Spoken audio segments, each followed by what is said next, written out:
જય દ્વારકાધીશ બધાને. ફાઇનલી કેટલા દિવસ પછી મેં મમ્મીના હાથની ભાખરી ખાધી સવારે નાસ્તામાં. પપ્પા લાવ્યા હતા મારા માટે ગરમા ગરમ ગાંઠિયા અને મેં ખાધી મંચ.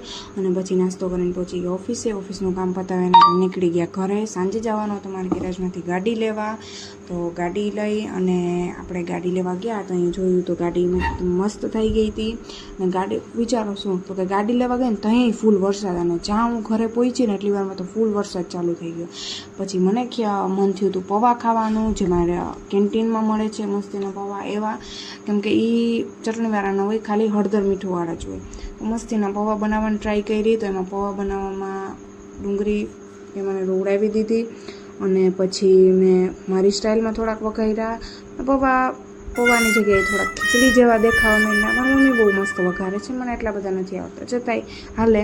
પછી મેં સિંગ ભજીયા લીધા અને સેવ લીધા, મને છાટીને એન્જોય કર્યા. જય દ્વારકાધીશ.